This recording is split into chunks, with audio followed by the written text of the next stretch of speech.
ओम श्री सीतारामचंद्राभ्यां नमः। श्रीमद् वाल्मीकि रामायण अयोध्या कांडम एकोन चत्वारिंशः सर्गः यानी सर्ग 39। इस सर्ग में राजा दशरथ का विलाप, उनकी आज्ञा से सुमंत्र का राम के लिए रथ जोतकर लाना, कोषाध्यक्ष का सीता को बहुमूल्य वस्त्र और आभूषण देना, कौशल्या का सीता को पति सेवा का उपदेश, सीता के द्वारा उसकी स्वीकृति तथा श्रीराम का अपनी माता से पिता के प्रति दोष दृष्टि न रखने का अनुरोध करके अन्य माताओं से भी विदा मांगना। रामस्य तु वचः श्रुत्वा मुनिवेशधरं च तं समीक्ष्य सह भार्याभि राजा विगत चेतनः। श्रीराम की बात सुनकर और उन्हें मुनिवेश धारण किए देख स्त्रियों सहित राजा दशरथ शोक से अचेत हो गए।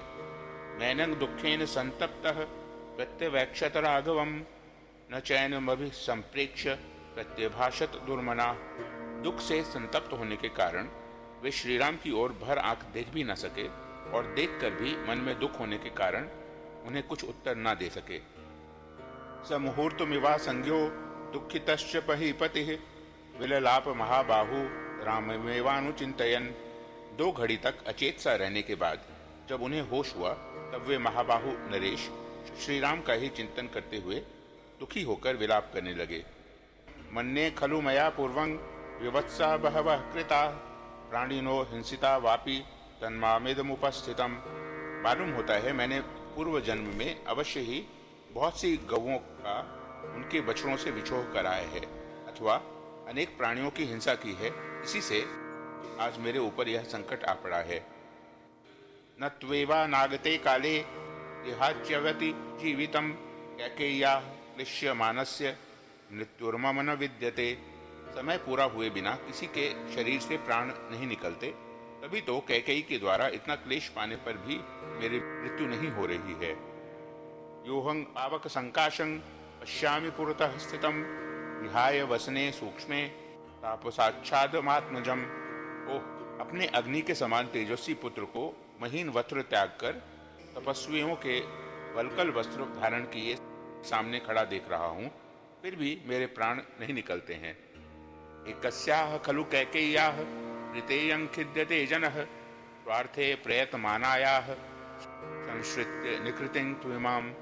इस वरदान रूप शस्ता का आश्रय लेकर अपने स्वार्थ साधन के प्रयत्न में लगी हुई एकमात्र कैकेयी के कारण ये सब लोग महान कष्ट में पड़ गए हैं। एवं मुक्त्वा तु वचनं बाष्पेन व्यहतेन्द्रियः रामेति सुकृदेवोक्त्वा व्याहर्तुं न शशाकसः। ऐसी बात कहते कहते राजा के नेत्रों में आंसू भर आए, उनकी इंद्रियां शिथिल हो गईं और वे एक ही बार हे राम कहकर मूर्छित हो गए, आगे कुछ न बोल सके। संज्ञा तु प्रतिलभ्यैव मुहूर्तात् स महीपतिः नेत्राभ्यां श्रुपूर्णाभ्यां सुमंत्रमिदं ब्रवीत्। 2 घड़ी बाद होश में आते ही वे महाराज आंसू भरे नेत्रों से देखते हुए सुमंत्र से इस प्रकार बोले। औपवाह्यं रथं युक्त्वा त्वमायाहि अयोत्तमैः प्रापयेनं महाभाग मितो जनपदात् परम। तुम सवारी के योग्य एक रथ को उसमें उत्तम घोड़े जोतकर यहाँ ले आओ और इन महाभाग श्री राम को उस पर बिठाकर इस जनपद से बाहर तक पहुंचा आओ। एवं मन्ये गुणवतां गुणानां फलमुच्यते पित्रा मात्रा च यत् साधुर वीरो निर्वास्यते वनम। अपने श्रेष्ठ वीर पुत्र को स्वयं माता पिता ही जब घर से निकालकर वन में भेज रहे हैं, तब ऐसा मालूम होता है कि शास्त्र में गुणवान पुरुषों के गुणों का यही फल बताया जाता है। राज्ञो वचनमाज्ञाय सुमंत्रः शीघ्र विक्रमः योजयित्वा ययो तत्र रथमश्वैरलंकृतम्। राजा की आज्ञा शिरोधार्य करके शीघ्रगामी सुमंत्र गए और उत्तम घोड़ों से सुशोभित रथ जोत कर ले आए। तं रथं राजपुत्राय सूतः कनकभूषितम् आचचक्षें जलिं कृत्वा युक्तं परम वाजिभिः। फिर सूत सुमंत्र ने हाथ जोड़कर कहा, महाराज, राजकुमार श्रीराम के लिए उत्तम घोड़ों से जुता हुआ यह सुवर्ण भूषित रथ तैयार है। राजा तत्वरमाहूय व्यापृतं वित्त संचये उवाच देश कालज्ञो निश्चितं सर्वतः शुचिः। तब देश और काल को समझने वाले, सब ओर से शुद्ध इहलोक और परलोक से उड़ीन राजा दशरथ ने तुरंत ही धन संग्रह के व्यापार में नियुक्त कोषाध्यक्ष को बुलाकर यह निश्चित बात कही। वासांसि च वरार्हाणि भूषणानि महांति च वर्षान्नेतानि संख्याय वैदेह्या क्षिप्रमाणय। तुम विदेह कुमारी सीता के पहनने योग्य बहुमूल्य वस्त्र और महान आभूषण जो 14 वर्षों के लिए पर्याप्त हों गिनकर शीघ्र ले आओ। नरेंद्रेणैव मुक्तस्तु गत्वा कोशगृहं ततः प्रायच्छत सर्वमाहृत्य सीतायै क्षिप्रमेव तत्। महाराज के ऐसा कहने पर कोषाध्यक्ष ने खजाने में जा वहां से सब चीजें लाकर शीघ्र ही सीता को समर्पित कर दी। सा सुजाता सुजातानि वैदेही प्रस्थिता वनम भूषयामास गात्राणि तैर्विचित्रैर्विभूषणैः। उत्तम कुल में उत्पन्न अथवा अयोनिजा और वनवास के लिए प्रस्थित विदेह कुमारी सीता ने सुंदर लक्षणों से युक्त अपने सभी अंगों को उन विचित्र आभूषणों से विभूषित किया। वैराजयत वैदेही वेश्मतत सुविभूषिता उद्यतोंक्षुमतः काले कंप्रभेव विवस्वतः। उन आभूषणों से विभूषित हुई विदेह नंदिनी सीता उस घर को उसी प्रकार सुशोभित करने लगी जैसे प्रातः काल उगते हुए अंशुमाली सूर्य की प्रभा आकाश को प्रकाशित करती है। तांग भुजाभ्यां परिष्वज्य श्वशुरवचनं ब्रवीत अनाचरन्ती कृपणं मूर्ध्न्युपाघ्नाय मैथिलीम। उस समय सास कौशल्या ने कभी दुखद बर्ताव न करने वाली मिथिलेश कुमारी सीता को अपनी दोनों भुजाओं से कसकर छाती से लगा लिया और उनके मस्तक को सूंघकर कहा, असत्यः सर्वो लोकेस्मिन् सततं सत्कृता प्रियः भर्तारं नानु मन्यन्ते विनिपातगतं श्रियः। बेटी, जो स्त्रियां अपने प्रियतम पति के द्वारा सदा सम्मानित होकर भी संकट में पड़ने पर उसका आदर नहीं करती हैं, वे इस संपूर्ण जगत में असती यानी दुष्टा के नाम से पुकारी जाती हैं। एष स्वभावो नारीणां नुभूय पुरा सुखम अल्पामप्यापदं प्राप्य दुष्यंती प्रजहत्यपि। दुष्टा स्त्रियों का यह स्वभाव होता है कि पहले तो वे पति द्वारा यथेष्ट सुख भोगती हैं, परंतु जब वह थोड़ी सी भी विपत्ति में पड़ता है तब उस पर दोषारोपण करती और उसका साथ छोड़ देती हैं। असत्यशीला विकृता दुर्गा अहृदया सदा असत्यः पाप संकल्पाः क्षणमात्र विरागिणः। जो झूठ बोलने वाली, विपरीत चेष्टा करने वाली, दुष्ट पुरुषों से संसर्ग रखने वाली, पति के प्रति सदा हृदयहीनता का परिचय देने वाली, उल्टा आपके ही मंसूबे बांधने वाली और छोटी सी बात के लिए भी क्षण मात्र में पति की ओर से विरक्त हो जाने वाली हैं, वे सब की सब असती या दुष्टा कही गई हैं। न कुलंग न कृतंग विद्या न दत्तंग नापि संग्रह स्त्रीणां गृह्णाति हृदयं नित्य हृदयाहिताः। उत्तम कुल, किया हुआ उपकार, विद्या, भूषण आदि का दान और संग्रह यानी पति के द्वारा स्नेह पूर्वक अपनाया जाना, यह सब कुछ दुष्टा स्त्रियों के हृदय को नहीं वश में कर पाता है, क्योंकि उनका चित्त अव्यवस्थित होता है। साध्वीनां तु स्थितानां तु शीले सत्ये श्रुते स्थिते स्त्रीणां पवित्रः परमं पतिरेको विशिष्यते। इसके विपरीत जो सत्य, सदाचार, शास्त्रों की आज्ञा और कुलोचित मर्यादाओं में स्थित रहती हैं, उन साध्वी स्त्रियों के लिए एकमात्र पति ही परम पवित्र एवं सर्वश्रेष्ठ देवता है। स त्वया नाव मंतव्यः पुत्रः प्रव्राजितो वनम तव देव समस्त्वेष निर्धनः तदनोपि वा। इसलिए तुम मेरे पुत्र श्री राम का, जिन्हें वनवास की आज्ञा मिली है, कभी अनादर न करना।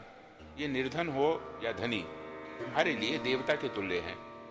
विज्ञाय वचनं सीता तस्या धर्मार्थ संहितं कृतांजलि मुवाचेदं स्वश्रूमभिमुखे स्थिता।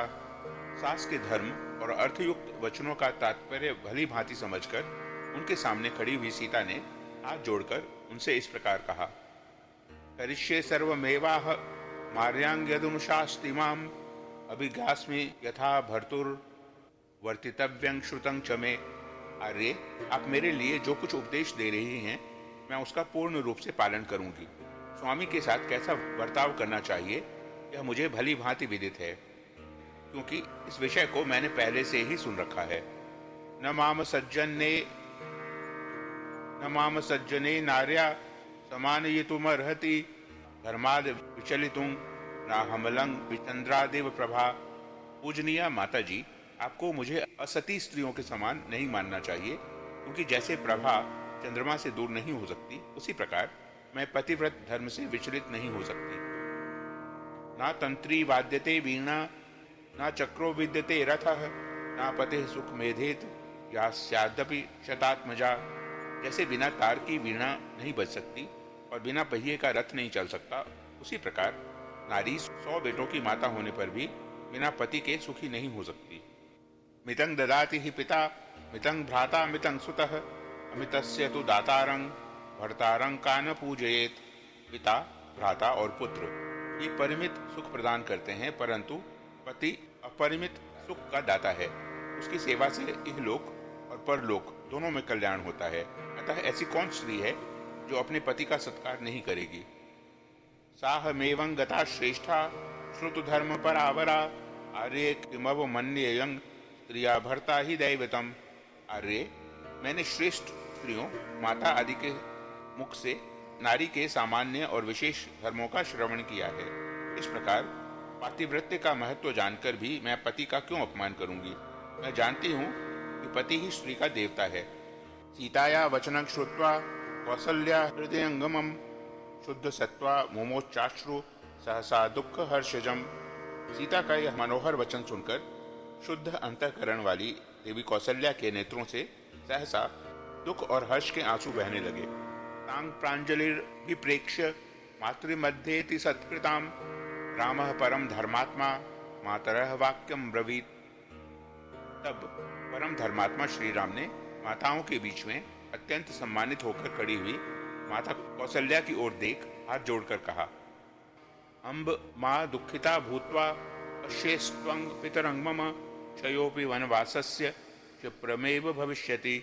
माँ, इन्हीं के कारण मेरे पुत्र का वनवास हुआ है, ऐसा समझकर तुम मेरे पिताजी की ओर दुखित होकर ना देखना। वनवास की अवधि भी शीघ्र ही समाप्त हो जाएगी। सुप्ता यास्ते गमिष्यन्ति नववर्षाणि पंच च समग्रमिः संप्राप्तं मां रक्षसि सुहृदव्रतम।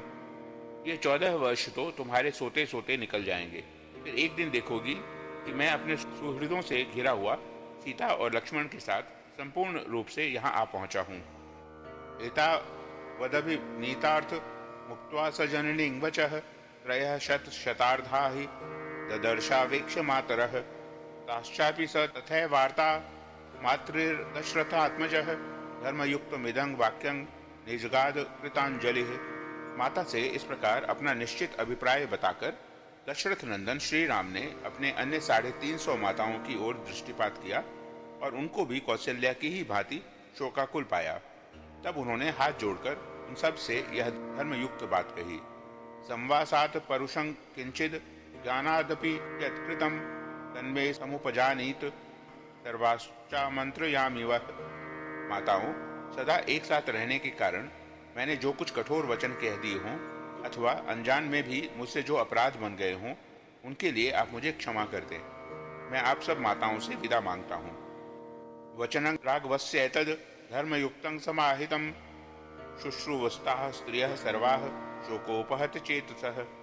राजा दशरथ की उन सभी स्त्रियों ने श्री रघुनाथ जी का यह समाधानकारी धर्मयुक्त वचन सुना। सुनकर उन सब का चित्त शोक से व्याकुल हो गया। जज्ञेथ तासां सन्नादः क्रौञ्चिनामिव निःश्वनः मानवेन्द्रस्य भर्याणा मेवं वदति राघवे। श्री राम के ऐसी बात कहते समय महाराज दशरथ की रानियां कुररियों के समान विलाप करने लगी। उनका वह आर्तनाद उस राजभवन में सब ओर गूंज उठा। मूर्जपण व मेघ घोषवद दशरथ वेश्म बभूव यत्पुरा विलपित परिदेवना कुलं व्यसनगतं तद्भूत दुःखितम्। राजा दशरथ का जो भवन पहले से मूरज, प्रणव और मेघ आदि वाद्यों के गंभीर घोष से गूंजता रहता था, वही विलाप और रोदन से व्याप्त हो संकट में पड़कर अत्यंत दुखमय प्रतीत होने लगा।